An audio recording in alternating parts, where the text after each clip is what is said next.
Hello everyone, welcome to the platform of our classes. So today we will study the parts of the Indian Constitution. There are 25 parts in our Indian Constitution and names of all the parts I have sent on my WhatsApp channel. The link is in comments. You can visit my channel from there. Uh, in this video, we will study the part first and part second of our Indian Constitution. We will study every detailed information of part one and part second. So let's start. First part one, the Union and its territory. Part one the union मतलब हमारे देश का union संग्रह और उसकी territory मतलब territory मतलब states और ये सब यूनियन टेरिटरीज ये सब कह सकते हैं। तो मतलब ये पूरा मेन फंक्शन या बेसिक्स टॉपिक आर्टिकल 1 से लेकर 4 तक है ये द यूनियन एंड टेरिटरीज। तो आर्टिकल 1 से लेकर 4 तक इसमें पूरा ये सब है। Establishment of India as a union of states their territories and union territories मतलब इंडिया का एस्टेब्लिशमेंट यूनियन ऑफ स्टेट्स मतलब जितने भी स्टेट्स हैं हमारे इंडिया में उनका यूनियन और उनकी टेरिटरीज जैसे उनकी कैपिटल्स और यूनियन टेरिटरीज मतलब स्टेट्स और उनकी टेरिटरीज और यूनियन टेरिटरीज के यूनियन को बताया गया है इस पार्ट में। तो part first, name and territory of India मतलब इंडिया का नेम जैसे भारत इंडिया का नेम और इंडिया की टेरिटरीज आर्टिकल फर्स्ट में बताई गई हैं। आर्टिकल सेकंड में बताया है एडमिशन और एस्टेब्लिशमेंट ऑफ न्यू स्टेट मतलब उसमें ये बताया है कि कैसे हम एडमिशन मतलब एक स्टेट में से दो स्टेट कर बना सकते हैं या फिर मतलब एस्टेब्लिशमेंट मतलब एक स्टेट में से दो स्टेट बना सकते हैं और एडमिशन मतलब कोई और अगर स्टेट ज्वाइन करना चाहता है तो उसे यूनियन ज्वाइन कर सकता है। Article 3, formation of new state and alternation of areas boundaries और names of existing states. Article 3 बताता है कि एक नए स्टेट को बनाना मतलब जैसे आंध्र प्रदेश है उसमें से तेलंगाना बना है तो एक नया स्टेट बनना है और या फिर किन्हीं दो स्टेट्स को मर्ज करके बनाना आर्टिकल 3 में आता है। और किसी स्टेट का नेम चेंज भी आर्टिकल 3 के अकॉर्डिंग हम कर सकते हैं।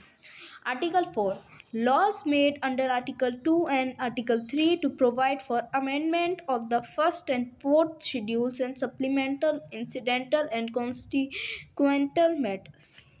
आर्टिकल्स 4 में मतलब ये बताया है कि आर्टिकल 2 और 3 में लॉ जो बताए हैं उन्हीं का मतलब उन्हीं के अकॉर्डिंग हम नए स्टेट को अपने यूनियन में ऐड कर सकते हैं। एक स्टेट में से दो स्टेट बना सकते हैं या दो स्टेट को मर्ज करके एक स्टेट बना सकता है यूनियन और मतलब नाम चेंज कर सकता है और यही सब जो आर्टिकल 2 और 3 में बताया है वही सब आर्टिकल 4 में है। अब हम स्टडी करेंगे अपने पार्ट सेकंड में आता है सिटीजनशिप जो आर्टिकल 5 और 11 के अंडर आता है। पार्ट सेकंड का मेन आइडिया है part second of the constitution deals with who were citizens of India at the time of commencement of the constitution 26 January 1950 and gives parliament the power to make laws regarding citizenship later on.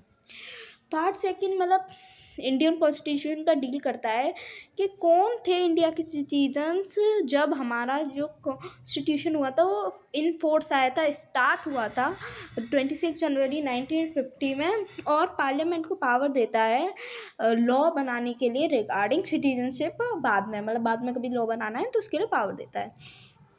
तो सबसे पहले study करते हैं article 5 के बारे में। Article 5, citizenship at the commencement of the constitution. Article 5 बताता है कौन सिटीजन था जब कॉन्स्टिट्यूशन इन फोर्स आया था या स्टार्ट हुआ था, कौन सिटीजन्स था। ये डील्स करता है सिटीजनशिप बाय डोमिसाइल मतलब कोई इंसान का जो फॉरएवर प्लेस होता है मतलब परमानेंट होम होता है उसे डोमिसाइल कहते हैं। Every person who has his domicile in India and fulfilled any one of the following conditions become a citizen on 26 January 1950। मतलब अगर कोई भी पर्सन इंडिया का डोमिसाइल होगा मतलब इंडिया का परमानेंट निवासी होगा और फुलफिल करता होगा कोई भी एक कंडीशन वो सिटीजन बन जाए, become a citizen on 26 January 1950, और वो फिर 26 जनवरी 1950 को सिटीजन बन जाएगा। बॉर्न इन मतलब 26 1950 को सिटीजन बनेगा। Born in India or either of his parents were born in India, or he had been originally residing in India for at least 5 years before 26 January 1950। मतलब पहला बताता है अगर वो इंडिया में बॉर्न हुआ हो, उसने जन्म लिया हो इंडिया में, या फिर उसके पेरेंट्स जो हैं वो इंडिया में जन्म लिया हो उसके पेरेंट्स ने, या फिर वो इंडिया में ऑर्डिनरी मतलब कैसे भी ऐसे ही डिसाइड कर रहा हो, इंडिया में रह रहा हो, कम से कम 5 साल पहले से 26 जनवरी 1950 मतलब हमारे जब कॉन्स्टिट्यूशन फोर्स में आया था उससे 5 साल पहले से अगर कोई डिसाइड कर रहा हो तो वो उसे सिटीजनशिप मिल सकती है आर्टिकल 5 के according. Now article 6, rights of citizenship of certain persons who have migrated from Pakistan to India. उन लोगों को मतलब कुछ ऐसे लोगों को जो सिटीजनशिप का राइट मिल जाएगा जो माइग्रेट हुए मतलब पाकिस्तान से इंडिया में आए हैं, पाकिस्तान से इंडिया में माइग्रेट होकर आए हैं। Deals with migration from Pakistan to India before and after partition. ये डील्स करता है मतलब माइग्रेशन मतलब आना, इंडिया से पाकिस्तान से इंडिया को आना पार्टीशन से पहले और पार्टीशन के बाद। Person migrating to India before 19 July 1948 automatically become citizens if they had resided in India since migration। अगर कोई पर्सन माइग्रेट कर रहा है इंडिया में 19 जुलाई 1948 से पहले, वो ऑटोमेटिकली मतलब अपने आप ही इंडिया का सिटीजन बन जाएगा अगर वो इंडिया में मतलब जब उसने इससे पहले स्टेट से पहले माइग्रेट किया है और वो तब से इंडिया में रह रहा है, सिंस माइग्रेशन मतलब तब से इंडिया में रह रहा है, तो ऑटोमेटिकली सिटीजन बन जाएगा। और ये सिर्फ पाकिस्तान के लिए। Those who migrated after 19 July 1948 had to register themselves as citizens of India। जो कोई भी 19 जुलाई 1948 के बाद माइग्रेट किया है तो उसे अपने आप को रजिस्टर करवाना होगा सिटीज़न ऑफ इंडिया के लिए। ठीक है, ये सब है आर्टिकल 6 के अकॉर्डिंग। अब article 7, right of citizenship of certain migrants to Pakistan. ये है मतलब applies to people who migrated from India to Pakistan after March 1 1947। ये जो है राइट टू सिटीजनशिप मतलब ये राइट देता है सिटीजनशिप का कुछ सर्टेन मतलब कुछ इन कंडीशंस के अकॉर्डिंग वाले पर्सन्स को जो माइग्रेट हुए हैं पाकिस्तान से। Applies to people who migrated from India to Pakistan after March 1 1947। ये अप्लाई होता है उन पीपल पे जो पाकिस्तान से माइग्रेट करे हैं इंडिया फ्रॉम इंडिया, नहीं ये अप्लाई होता है ये अप्लाई होता है उन पे जो पीपल जो माइग्रेट करे हैं इंडिया से पाकिस्तान आफ्टर March 1 1947। ये उन लोगों पे अप्लाई होता है जो इंडिया से पाकिस्तान गए हैं March 1 1947 के बाद। Such person lost Indian citizenship. ये लोग जो होते हैं इन लोगों को इंडियन सिटीजनशिप लॉस्ट हो जाएगी ना, इंडियन सिटीजनशिप इनके हाथ से चली जाएगी। But they could return to India and apply for citizenship if they came back under a permit for resettlement or permanent return. पर ये रिटर्न इनको सिटीजनशिप रिटर्न हो सकती है अगर वो सिटीजनशिप के लिए अप्लाई करेंगे और back under a permit for resettlement or permanent return, मतलब वो इस बैक हो जाएंगे परमानेंट रिटर्न के लिए, मतलब इंडिया में परमानेंट रहने लग जाएंगे उनके लिए। Now article 8, right of citizenship to certain persons of India origin residing outside India. ये उन पर्सन्स के लिए राइट है, कुछ ऐसे पर्सन्स के लिए राइट है जो इंडिया के ओरिजिन है पर बाहर रिसाइड कर रहे हैं। कवर्स इंडियन लिविंग अबॉर्ड, मतलब ऐसे लोगों के लिए जो इंडिया के बॉर्न हुए हैं मतलब इंडिया में बॉर्न हुए हैं पर बाहर अब रह रहे हैं, बाहर रह रहे हैं। Any person of Indian origin residing outside India in another country could register as a citizen of India at an Indian consulate if one of his parents or grandparents were born in India।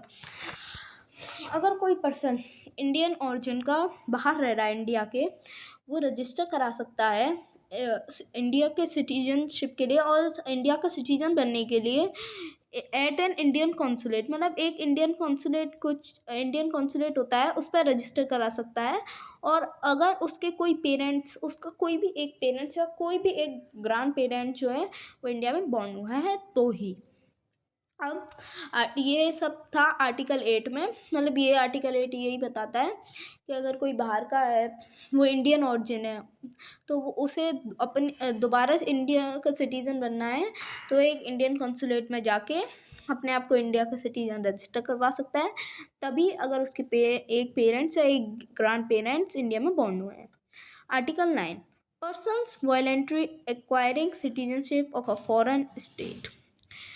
जो person voluntary मतलब खुद से acquire कर लेते हैं citizenship कोई foreign state, मतलब जो पर्सन किसी बाहर के देश की, जैसे यूएसए की, अपने आप ही एक्वायर कर लेते हैं सिटीजनशिप, उनके बारे में ये बताता है। If any Indian citizen voluntary acquire citizenship of another country he ceases to be a citizen of India. अगर कोई भी सिटीजन वॉलंटरी मतलब अपने आप एक्वायर कर लेता है सिटीजनशिप अनदर कंट्री की, तो उसे फिर इंडिया का सिटीजन नहीं माना जाता है, उसे मतलब इंडिया के सिटीजन की मतलब सिटीजनशिप उसे ख़त्म कर दी जाती है। Now article 10, continuance of citizenship. Ensure that persons who are citizens of India at the commencement of the Constitution will continue to be citizens, subject to laws made by Parliament. अगर कोई person citizen of India मतलब India का citizen है, जब हमारा constitution in force हुआ था या फिर स्टार्ट हुआ था, तो वो इंडिया का सिटीजन रहेगा, subject to laws made by parliament. मतलब लॉज जो मेड सब्जेक्ट मतलब लॉज जो हैं वो पार्लियामेंट के अकॉर्डिंग मेड किए गए हैं।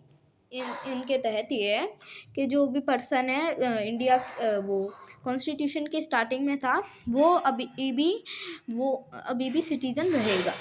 Article 11, parliament's power to regulate the right of citizenship by law.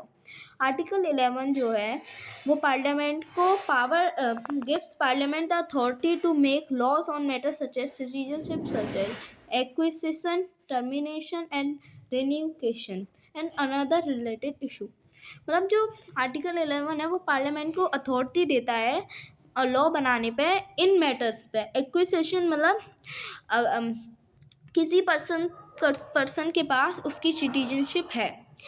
Termination मतलब कोई पर्सन बाहर रहने चला गया है तो उसकी सिटीजनशिप ख़त्म हो गई है। रिन्यूकेशन मतलब किसी पर्सन ने अब वॉलंटरी मतलब खुद से ही अपनी सिटीजनशिप को ख़त्म करा लिया है। इन तीनों पे और उनसे रिलेटेड जो भी अदर इश्यूज़ हैं उन पे पार्लियामेंट के पास अथॉरिटी है कि वो लॉ बना सके, उन पे make law on matters of citizenship. ठीक है। Based on this article, the Citizenship Act 1955 was enacted. इसी आर्टिकल पर बेस्ड जो सिटीजनशिप एक्ट आया था 1955 पे, वो इनेक्ट किया गया था, लिया गया था। नाउ मेन पॉइंट, ये जो अभी मैंने इतने सारे ये जो 5 आर्टिकल्स बताए उनके छोटे छोटे पॉइंट्स हैं, मतलब शॉर्ट फॉर्म्स में कह सकते हो आप।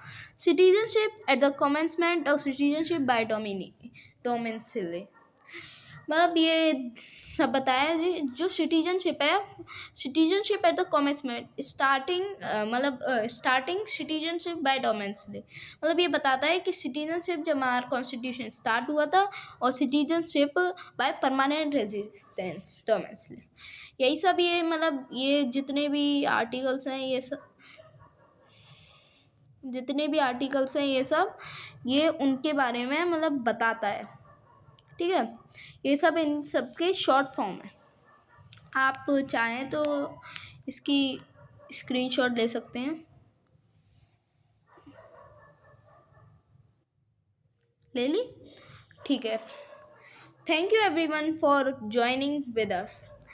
अब ये वीडियो मैं यहीं ख़त्म करता हूँ, और अगर आप इस चैनल पर नए हैं तो प्लीज़ इसे लाइक, शेयर और सब्सक्राइब करते हैं। Thank you.